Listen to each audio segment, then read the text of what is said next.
Bendiciones, queridos estudiantes que van a empezar a tomar conmigo la materia de psicología y consejería pastoral. Bien, para dar inicio a nuestra primera clase, que tiene que ver con la psicología, la consejería y la relación de estas dos ciencias como tal, tenemos que iniciar considerando qué es la psicología. Así que voy a invitarles, por favor, a prestar mucha atención a lo que vamos a ver a continuación. Un concepto de psicología.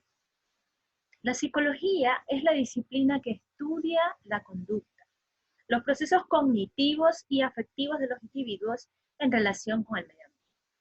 Es decir, si podemos pensar en una explicación fundamental de psicología, es la ciencia que se enfoca en el actuar de las personas. Cada uno de sus procesos cognitivos, desarrollo de su pensamiento, no solamente el pensamiento, sino la afectividad y la relación con los individuos a su alrededor. Como pueden ver en el gráfico, tenemos una cantidad de costumbres, de conductas que el ser humano puede tener. Todos somos diferentes. Entonces, este es el estudio de la psicología. Etimológicamente, el término psicología viene del griego psique, que significa alma, y logos, estudio. Por lo tanto, la psicología es el estudio del alma. Y yo diría el estudio de esas condiciones personales que nosotros logramos con nuestro medio. Vamos a ver otro concepto. La psicología es la ciencia que estudia la conducta. Esta conducta se refiere a las actividades del ser humano y otros organismos. Es decir, no solamente tiene que ver con lo que yo hago, sino también con la relación hacia las otras personas. Y no solamente personas como tal, sino sistemas. Estamos hablando del trabajo, hablamos de la universidad, hablamos de la familia, hablamos de yo misma, la conducta en relación a mí misma, la conducta en el ámbito espiritual, la conducta en relación a la iglesia. Es decir, la conducta con relación a todas las esferas, a todos los ámbitos en los que el individuo como tal se desarrolla.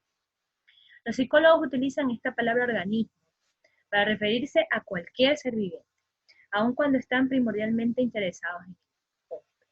Es decir, el estudio de la psicología enfoca básicamente hacia el ser humano, pero este ser humano entra en relación con todos los sistemas a su alrededor. Incluso podemos hablar de la armonía que el ser humano logra tener con la naturaleza, incluso en ese ámbito.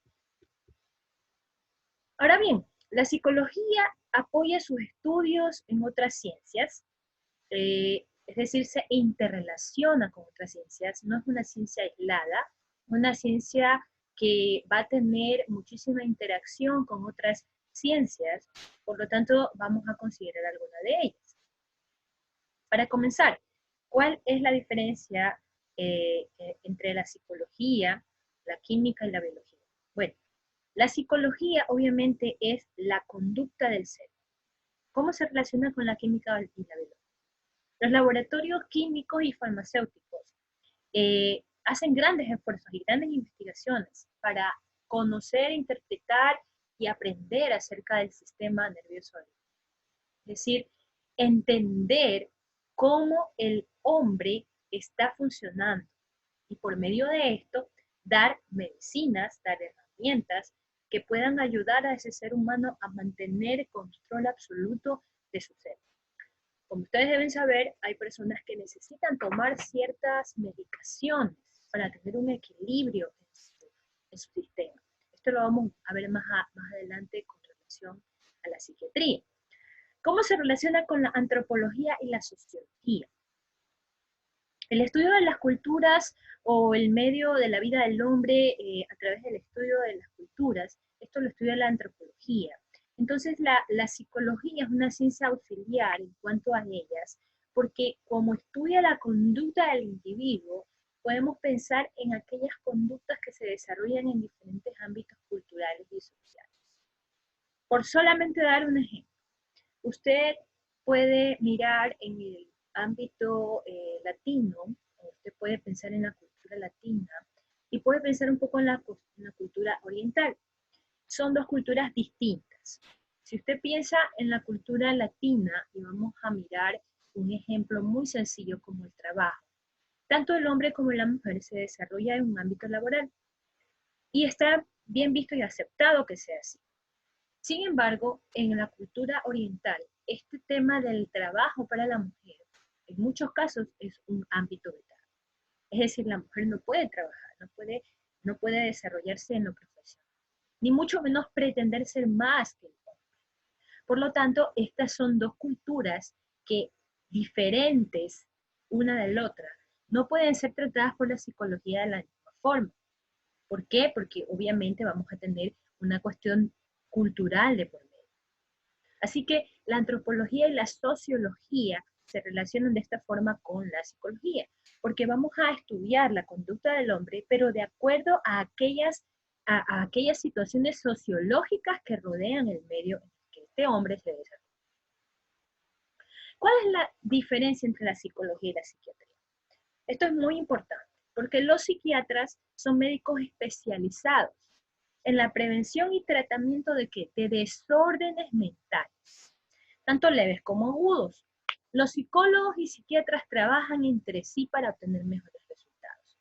Un psicólogo no puede tomar el lugar de un psiquiatra. ¿Por qué? Porque el psicólogo está únicamente destinado para entender, comprender y ayudar a que la conducta del ser humano se regularice por medio de métodos personales, por medio de apelar a la conciencia, por medio de apelar a ciertas costumbres, etc. Pero la psiquiatría ya entra en un ámbito médico. ¿Por qué? Porque el psiquiatra es capaz de dar un diagnóstico tomando como base la psicología, pero a la vez ese diagnóstico muchas veces va a ir influenciado por medicinas. Es decir, el psiquiatra tiene la capacidad de medicar, sin embargo no el psicólogo. El psicólogo no puede medicar, el psicólogo no puede tomar una prescripción y entregársela a un paciente, porque el psicólogo únicamente se queda en el ámbito que a él le corresponde, que tiene que ver con la asesoría, que tiene que ver con la regulación de las costumbres y conductas, y el psiquiatra ya entra en el ámbito médico. Por eso tenemos que tener una clara diferencia entre el psiquiatra y el psicólogo. ¿Que se colaboran mutuamente? Sí, pero no puede el uno tomar el lugar del otro. Ahora, ¿cuál es la diferencia entre la psicología y el psicoanálisis? Bueno, el psicoanálisis es una escuela que ha llevado métodos para tratar desórdenes mentales y estos desórdenes mentales a veces suelen ser bastante complejos. Por eso se apela al psicoanálisis. Como les digo, son diferentes escuelas que pueden ayudar en el desarrollo de un ser humano, dependiendo también de la complejidad del tratamiento que requiera. La psicología, por lo tanto, es una ciencia como general y en este caso el psicoanálisis va a ser como un apéndice fuerte, porque el psicoanálisis es una escuela de mucho estudio, es decir, se hace una especialidad para poder hacer una terapia psicoanalítica, pero que ayuda muchísimo a regular conductas o desórdenes mentales que el ser humano puede estar teniendo dentro de su psiquis. Y asimismo el psicoanálisis trabaja directamente con la psiquiatría.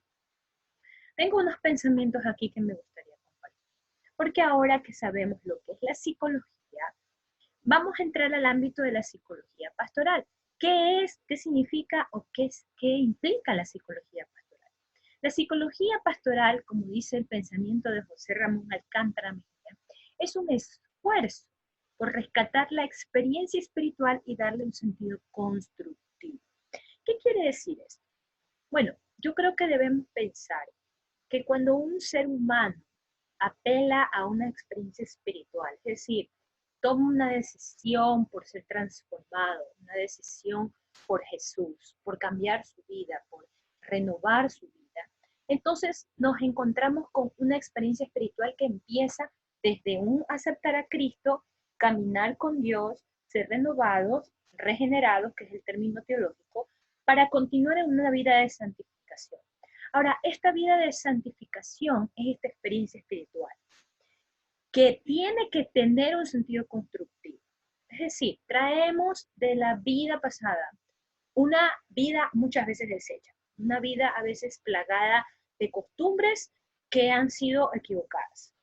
Por ejemplo, una persona que ha sido acostumbrada a mentir toda su vida o que ha sido acostumbrada a robar, llega al cristianismo, empieza a tener esta experiencia espiritual.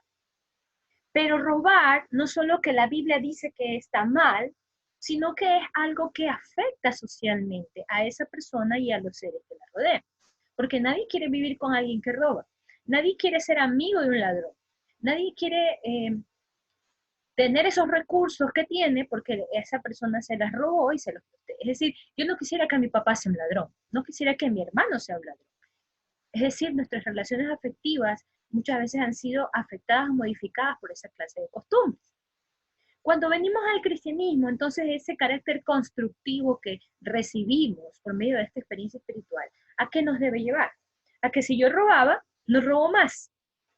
Entonces, aquí es donde entra la valoración pastoral, la psicología pastoral, a tomar agua. ¿Por qué? Porque yo empiezo entonces a tomar decisiones constructivas en mi vida, ¿a través de qué? A través de las escrituras, porque las escrituras son las que nos van a dar la base. Ahora, otro pensamiento que rescato es de Esteban Cortés Solís. Nuestra tarea como psicólogos pastorales tiene que ser una tarea de sanación. Sanar para servir, sanar para construir comunión.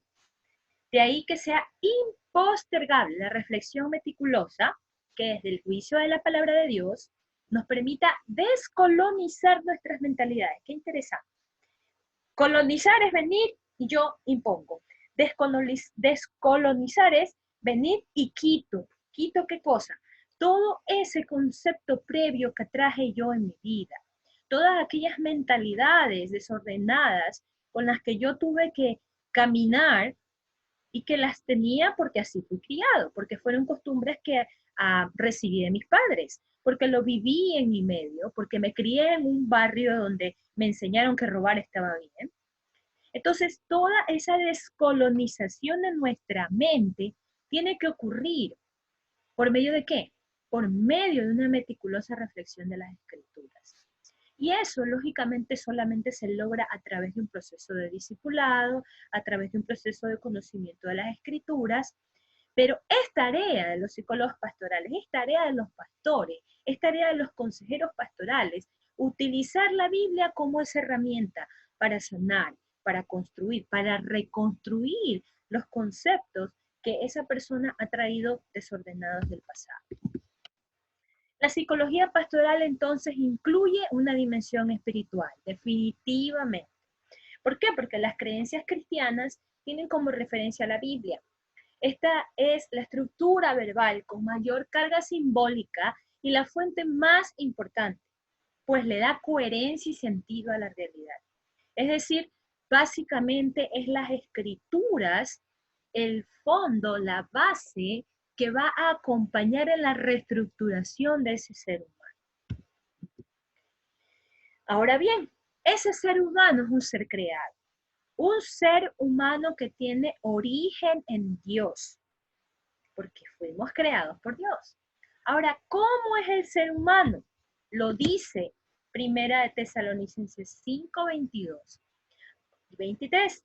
Absteneos de toda especie de mal, que el mismo Dios de paz os santifique por completo y todo vuestro ser, espíritu, alma y cuerpo sea guardado irreprochable para la venida de nuestro Señor Jesucristo. Nos habla el pasaje del ser, espíritu, alma y cuerpo. Para Pablo, esta condición tripartita del ser humano era necesario decirlo, afirmarlo y enseñarlo a la iglesia de Tesalónica, ¿Por qué? Porque habían unas herejías circulando en aquellos tiempos que manifestaban que el cuerpo en sí no es malo, podía hacer lo que quisiera, porque lo que le importaba a Dios era únicamente la parte de adentro, nuestro espíritu y nuestra alma. Entonces Pablo complementa, confronta esta mentira o esta herejía con este versículo. Y dice, todo vuestro ser, espíritu, alma y cuerpo, sea guardado irreprochable para la venida de nuestro Señor. Y esta palabra me hace pensar básicamente en personas que a veces siendo creyentes únicamente están siempre alimentando su parte espiritual y están cuidando su parte espiritual, sin embargo no están cuidando de su parte física. Y cuando ustedes pueden considerar el cuerpo de esa persona o mirar un poco el aspecto externo de esa persona, lo que nos comunica es completamente diferente a lo que nos dice. Es decir, cuando pensamos en nuestro ser externo, estamos pensando en cómo estamos comunicando, incluso con nuestra forma de ser, nuestra forma externa, nuestro cabello, nuestras actitudes. Y todo esto de aquí tiene que ver con cosas que vienen desde adentro hacia afuera. Entonces Pablo estaba pensando específicamente en todo nuestro cuerpo como un ser total. Y ahí está, esta figura lo define más claramente. El espíritu, el alma y el cuerpo. Un ser de dimensiones articuladas. Es decir, nosotros no podemos decir únicamente que tenemos cuerpo y ya, o que tenemos alma y ya. Nosotros somos un ser tripartito. Estamos compuestos de estas tres circunstancias, de estos tres ámbitos, y los cuales son los que nos ponen en interacción con los demás. Ahora pensemos un poco en la consejería, porque esta es el área, pues la parte que vamos a tratar en este momento. La consejería es el proceso a través del cual se ayuda a una persona a tomar decisiones voluntarias e informados respecto a su cuidado individual, a la modificación de conductas, comportamientos que implican un riesgo mental. Es decir, la consejería es aquel momento en el que esa persona que está tratando de vivir una vida agradable a los ojos de Dios, es tomado parte, es llamado a conciencia para explicarle que hay conductas que probablemente no están siendo agradables, tal vez ni para él ni para sus semejantes. Recordemos que cuando una persona llega a la iglesia, no solamente viene con su familia, muchas veces viene solo, a veces con su familia, pero empieza a interrelacionarse con quienes, con los hermanos, con otras familias, con el pastor. Entonces, cuando nosotros nos encontramos con personas que traen una carga del pasado, que traen un sinnúmero de circunstancias que probablemente no están siendo agradables para los demás, entonces es posible que recibamos algún tipo de queja o algún tipo bueno, nosotros le llamamos ahora la murmuración, siempre ha sido así, de hermanos que pueden manifestar, no, es que este hermano tiene este problema, mire, pastor, hable con él, etc. Y creo que es muy común escuchar algo así. O probablemente usted que tiene a cargo líderes, usted que tiene a cargo personas en un grupo pequeño, o usted que tiene a cargo un ministerio, está mirando actitudes de una persona que a lo mejor no son las más apropiadas. Por darles un ejemplo, una persona llega a un grupo pequeño, empieza a interactuar, nosotros empezamos a discipularle, le llevamos al arrepentimiento, le traemos a los crecimientos, le damos escuela bíblica, y muy lindo todo, porque el conocimiento ingresa a la mente de los seres humanos. Pero ¿qué empieza a ocurrir? A medida que se relaciona con las otras personas, nos damos cuenta que él tiene un problema que tal vez es la crítica, la murmuración, y vemos que empieza a causar divisiones, que empieza a hablar de una y otra persona a sus espaldas. Entonces esto nos empieza a generar un comportamiento inapropiado que lógicamente va a traer repercusiones en nuestros grupos, probablemente hacia nosotros como líderes, no lo sabemos, al pastor principal, Entonces es necesario llamarlo a consejería, es necesario decirle a esa persona, sabes que mira, yo creo que tú necesitas ayuda, yo creo que tú necesitas que alguien converse contigo de este tema, así que quiero invitarte a la consejería. De esto se trata la consejería. Ahora, la consejería pastoral implica una relación de cuidado, por lo menos entre dos personas. Una de ellas es el consejero, que en este caso podría ser el pastor o puede ser un líder maduro en la fe, y la otra es el aconsejado, que es aquel que busca resolver sus problemas, es aquel que está metido en un problema, es aquel que está fomentando un problema, es aquel que está causando un problema. Entonces, tenemos una relación de por lo menos dos personas. Ya hay otros ámbitos en los que podemos conversar más adelante, donde se ven involucradas otras personas y que siempre es importante explicar por qué hay consejerías en las que pueden haber más personas, porque sí puede ocurrir.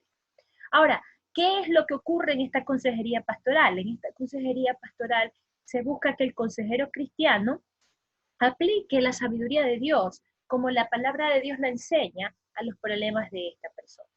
Pensamos un poco en el murmurador, ¿verdad? Que leer nuestro ejemplo anterior. Si nosotros traemos a consejería a este joven o a esta persona, a este hermano, hermana, lo que sea, primero tenemos que ir a las escrituras. ¿Por qué? Porque las escrituras son las que nos dan la sabiduría. Y la sabiduría que dice que no debemos murmurar de los demás, que no debemos levantar falsos testimonios. Ahí está, no le demos más vuelta al asunto. Entonces, ¿cómo esa sabiduría de Dios se aplica a los problemas de la vida? Eso es el proceso que un consejero tiene que ser. Es decir, nosotros no hablamos en base a nuestra experiencia, no hablamos en base a lo que yo vi en una película, hablamos en base a las escrituras. Ahora, la historia de este proceso de counseling tiene su origen en la década de los 60, cuando la psicología humanista se interpuso en Estados Unidos, siendo Carl Rogers uno de sus fundadores. Este modelo, junto a la psicología comportamental, aportó el marco psicológico teórico de counseling. Tal vez counseling es una palabra que usted antes la ha escuchado. El counseling o consejo terapéutico, es decir, aquel momento en que una persona necesita conversar con alguien más, necesita hacer una catarsis, necesita hacer un proceso de liberar lo que tiene dentro, sacar lo que tiene dentro. Ahora, Rogers insistía en considerar a la persona como un todo, un organismo organizado, dinámico y abierto, en la que existe un deseo de estabilidad, de coherencia y de un deseo de unidad y de orden.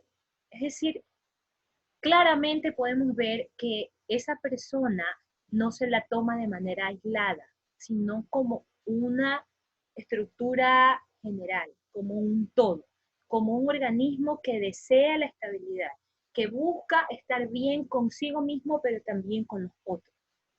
Este organismo, dice Rogers, está en constante movimiento hacia niveles superiores de conciencia y realización. Es decir, una persona que no quiere quedarse estancada. Miren, a veces los conflictos personales hacen que el ser se quede estancado y no proceda hacia la realización de sus ideales. ¿Qué tal una persona que es demasiado chismosa? Esa persona empieza a bloquear a su alrededor a los demás. A nadie le gusta juntarse con un chismoso. Entonces, ¿qué ocurre? Al poco tiempo esa persona no tiene amigos, esa persona está aislada, esa persona no tiene cómo salir adelante, por lo tanto, sus problemas se vuelven ella misma, porque es una persona tóxica. Entonces, ¿qué pasa? No cumple con su realización, se queda ahí mismo, se queda estancada. Entonces el counseling es una herramienta que sirve para que esa persona, aclarando bien sus circunstancias y entendiendo cuáles son los problemas de los que padece, pueda hacer cambios en su vida, en sus conductas y proceder hacia una nueva persona. ¿Cuáles son algunos objetivos de la consejería? Vamos a nombrar algunos pocos, luego podremos conversar de algunos más. Pero son aumentar la autonomía de las personas respecto a su ambiente social, profesional y cultural. Es decir, ayudar a esta superación personal de la que hablamos hace un momento. ¿no? Que yo pueda reconocerme como una persona nueva, diferente, capaz de lograr, ¿no?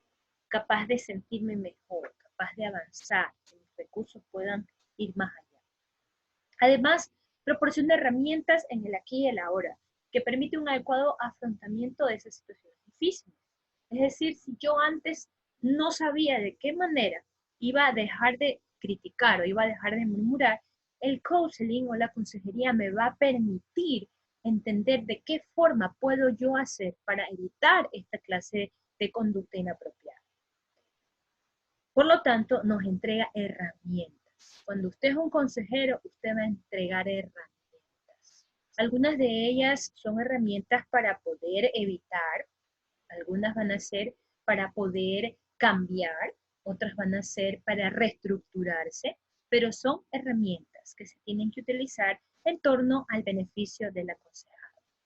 El objetivo de la consejería también es capacitar, es decir, que usted sea capaz de, si yo antes no podía hacer esto, ahora lo puedo hacer. ¿Y cómo? A través de un análisis de cuáles son aquellas necesidades y cuáles son los recursos personales y sociales del entorno que se pueden movilizar. Muchas personas a veces tienen los recursos en sus manos, pero no se han dado cuenta. Otras no los alcanzan a valorar, los tienen a su alrededor y no los pueden notar. Entonces, cuando usted es un consejero, usted fácilmente puede vertir esa información que a lo mejor esa persona, teniéndola cerca, no la ha podido aprovechar. Usted como consejero va a tener esa capacidad de mirar alrededor de su aconsejado y darle aquellas herramientas que a lo mejor ni él mismo se ha percatado que las tiene. ¿Qué se espera en una consejería? Bueno, que haya un nuevo equilibrio, que haya una toma de decisiones, que haya cambios significativos, que haya consentimiento, es decir, que esa persona esté dispuesta, ¿no? Una mejor comprensión de su ser personal y anticipación. Anticipación, es decir, es una consejería que le ayuda a anticiparse a lo que podría venir.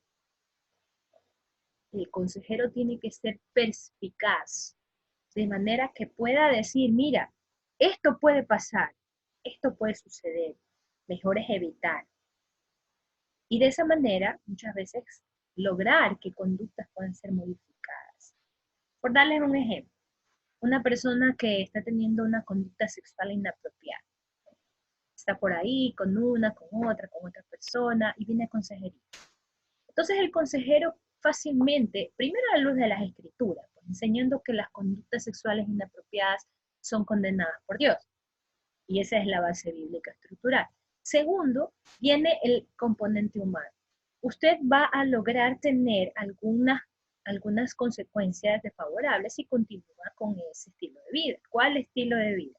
Bueno, el tener una y otra relación sexual con una y otra pareja le puede causar una enfermedad de transmisión sexual. Por un lado. Segundo, podría causarle un embarazo no deseado. Por hablar de las dos consecuencias más directas. Fuera de eso están otro grupo que vienen ya siendo más emocionales. Entonces, usted se anticipa, mira, usted puede hacer esto, pero va a lograr lo de acá. Eso es la anticipación, que es una consecuencia de una consejería apropiada. Para finalizar, voy a dejarles este pensamiento que es de Gary Collins. La iglesia debe redescubrir la consejería bíblica y reinstaurar la palabra de Dios en el lugar que le corresponde como la autoridad suprema, que discierne y corrige los pensamientos y las intenciones del corazón. Esta base está en 2 de Timoteo 3:6, que dice, toda escritura es inspirada por Dios y útil para enseñar, para redarguir, para instruir, para corregir. Es decir, la Biblia es y siempre será la base fundamental en la que tenemos que regresar cuando nos demos cuenta o cuando podemos hacer que otros, en este caso nuestros aconsejados, se den cuenta que las respuestas están a simple vista. Las respuestas están en la misma palabra de Dios. Pero es nuestro trabajo como consejeros mostrar y explicar cómo puede aplicarse la Biblia en la vida de las personas. Y eso es a veces un proceso que no fácilmente ocurre, pero sin embargo es parte de nuestra responsabilidad como obreros y como líderes de la iglesia.